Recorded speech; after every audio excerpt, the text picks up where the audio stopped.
ಮನೆ ಬಾಗಿಲಲ್ಲೇ ದಾಖಲೆಗಳ ಪರಿಶೀಲನೆ, ಮಾಹಿತಿ ಸಂಗ್ರಹ. ರಾಜಧಾನಿಯಲ್ಲಿ ಮೊಬೈಲ್ ಪಾಸ್ಪೋರ್ಟ್ ಸೇವೆ.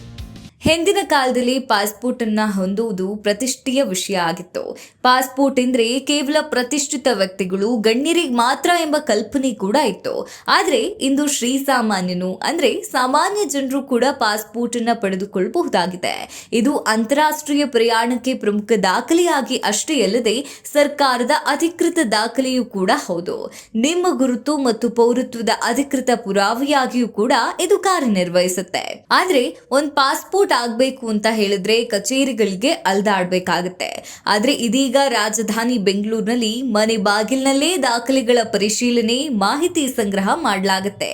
ಇದು ಹೇಗೆ ಕಾರ್ಯನಿರ್ವಹಿಸುತ್ತೆ ಅನ್ನೋದರ ಕಂಪ್ಲೀಟ್ ಮಾಹಿತಿ ಇಲ್ಲಿದೆ.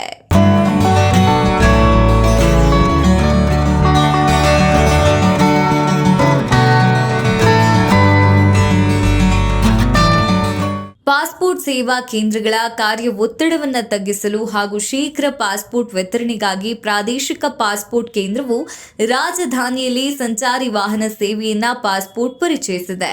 ಸಂಚಾರಿ ಪಾಸ್ಪೋರ್ಟ್ ವಾಹನವು ತಾತ್ಕಾಲಿಕ ಪಾಸ್ಪೋರ್ಟ್ ಸೇವಾ ಕೇಂದ್ರದಂತೆ ಕಾರ್ಯನಿರ್ವಹಿಸಲಿದ್ದು, ನಾಗರಿಕರಿಗೆ ಮನೆ ಬಾಗಿಲಲ್ಲೇ ಪಾಸ್ಪೋರ್ಟ್ ಸೇವೆ ಸಿಗಲಿದೆ.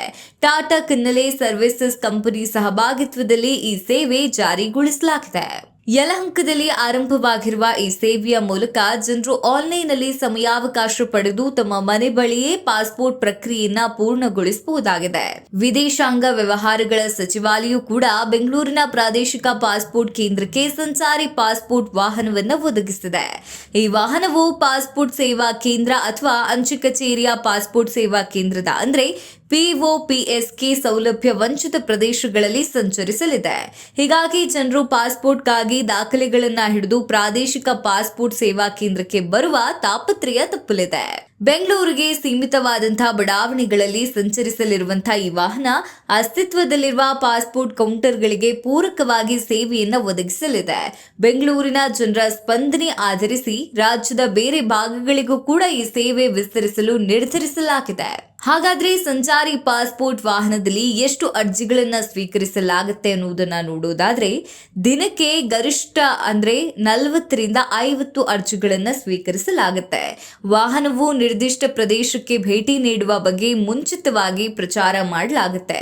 ಇದರಿಂದ ಈ ಭಾಗದ ಜನರು ಪಾಸ್ಪೋರ್ಟ್ಗೆ ಅರ್ಜಿ ಹಾಗೂ ದಾಖಲೆಗಳ ಸಲ್ಲಿಕೆಗೆ ವೆಬ್ಸೈಟ್ನಲ್ಲಿ ಮುಂಗಡವಾಗಿ ಸಮಯ ಕಾಯ್ದಿರಿಸಬಹುದು.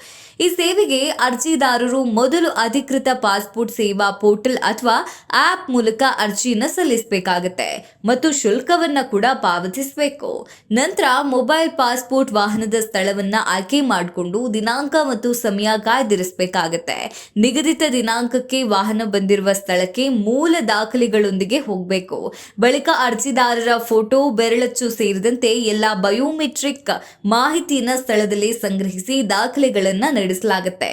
ರಾಜ್ಯದ ಬೇರೆ ಭಾಗಗಳಲ್ಲಿ ವಾರದಲ್ಲಿ ಒಮ್ಮೆ ಸಂಚರಿಸಿ ಸ್ಥಳೀಯವಾಗಿ ಸೇವೆ ಒದಗಿಸಲಿದೆ. ಈ ವರ್ಷದ ಆರಂಭದಲ್ಲಿ ಪಾಸ್ಪೋರ್ಟ್ ಸೇವಾ ಕೇಂದ್ರಗಳಲ್ಲಿ ಹೆಚ್ಚಿನ ಕಾರ್ಯ ಒತ್ತಡವಿತ್ತು. ಮೇ ತಿಂಗಳಿನಿಂದ ಪ್ರತಿ ತಿಂಗಳು ಸರಾಸರಿ 90,000 ಪಾಸ್ಪೋರ್ಟ್ಗಳನ್ನು ನೀಡಲಾಗಿದೆ. ಪಾಸ್ಪೋರ್ಟ್ಗೆ ಹೆಚ್ಚಿನ ಅರ್ಜಿಗಳು ಸಲ್ಲಿಕೆ ಆಗುವುದರಿಂದ ಪಾಸ್ಪೋರ್ಟ್ ರೀಡ್ ವಿಳಂಬವಾಗ್ತಾ ಇದೆ. ಈ ಕಾರಣಕ್ಕೆ ಪ್ರಾಯೋಗಿಕವಾಗಿ ಬೆಂಗಳೂರಿನಲ್ಲಿ ಸಂಚಾರಿ ಪಾಸ್ಪೋರ್ಟ್ ವಾಹನ ಸೇವೆ ಪರಿಚಯಿಸಿದ್ದೇವೆ ಅಂತ ರಾಜ್ಯದಲ್ಲಿ ಪಾಸ್ಪೋರ್ಟ್ಗೆ ಹೆಚ್ಚಿನ ಬೇಡಿಕೆ ಇರುವ ನಗರಗಳಿಗೂ ಈ ಸೇವೆಯನ್ನ ವಿಸ್ತರಿಸಲಾಗುತ್ತೆ ಮತ್ತು ಪ್ರಾದೇಶಿಕ ಪಾಸ್ಪೋರ್ಟ್ ಕೇಂದ್ರದ ಅಧಿಕಾರಿಗಳು ತಿಳಿಸಿದ್ದಾರೆ.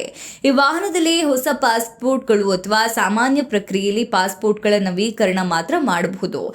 ತತ್ಕಾಲ್, ಪೊಲೀಸ್ ಕ್ಲಿಯರೆನ್ಸ್, ಪ್ರಮಾಣ ಪತ್ರಗಳು ಅಥವಾ ಪಾಸ್ಪೋರ್ಟ್ ಕಚೇರಿಗೆ ಇತರೆ ಅರ್ಜಿಗಳನ್ನ ಇಲ್ಲಿ ಸ್ವೀಕರಿಸಲಾಗುವುದಿಲ್ಲ ಅಂತ ಅಧಿಕಾರಿಗಳು ಸ್ಪಷ್ಟನೆಯನ್ನ ನೀಡಿದ್ದಾರೆ. ನೋ ಉತ್ಪ್ರೇಕ್ಷೆ, ನೋ ಊಹಾಪೋಹ. ತಾಜಾ ಸುದ್ದಿ, ನಿಖರ ಮಾಹಿತಿಗೆ ಬ್ರೌಸ್ ಮಾಡಿ vijayvani.net. QR ಕೋಡ್ ಸ್ಕ್ಯಾನ್ ಮಾಡಿ ಆಪ್ ಡೌನ್ಲೋಡ್ ಮಾಡಿಕೊಳ್ಳಿ.